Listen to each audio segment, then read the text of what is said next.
Alright guys, today's video I'm going to go over the starter removal and replacement on a 2017 Chevy Camaro with a V6 in it.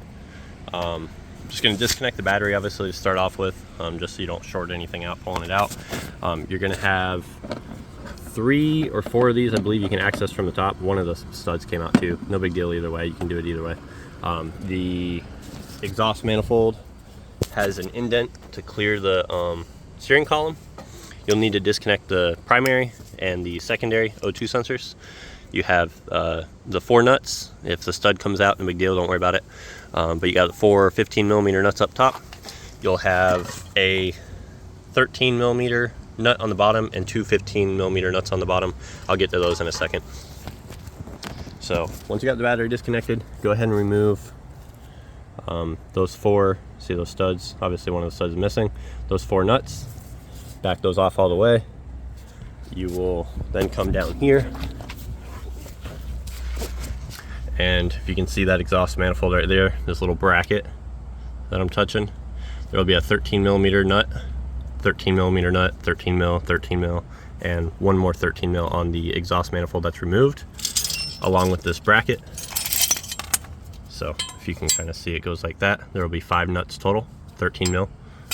You remove that, and that will allow the once those are removed up top, all 4 of those, and you got both plugs disconnected, secondary right here, primary up top, you can actually slide that backwards just a hair to clear all this. Oh, and you have to remove these, my apologies, these 2 15mm nuts.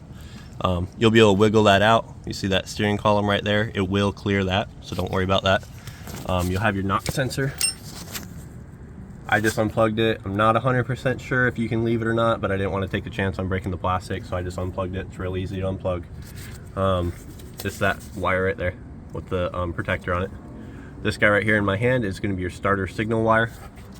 This is your starter battery positive wire, if you will.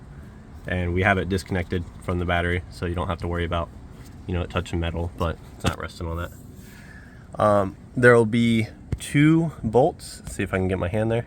So don't worry about that bolt up there, stud, nut, whatever you want to call it. There's 115 here and 115 here, and those are going to be going into the starter. And then you actually have one this way. See those 2 right next to each other? The one closer on the inside is the one that I was kind of trying to figure out what was going on for a second. But that goes right here. See the direction of this thing? So it sits in the vehicle just like this. So if you're looking at it, it would be up here. So these are those 2 facing the starter. This is the one that you actually have to get around from behind here. And I actually just use a box end wrench. Oh, just a regular wrench. And you just fit it right in between here. It will fit right between the starter and right between this hose. And you will push up, take it off, push up, take it off, push up. That's the easiest access. I tried to use some extensions and stuff, but they end up just hitting the motor mount back there.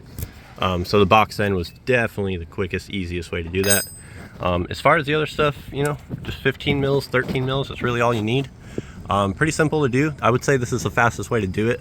Book time's about 3 hours, it says on here. I got this off in maybe 30 minutes, something like that, I think is how far it took me to get to this point. So yeah, we're about to put the new starter back in and put it all back together. See you in the next one.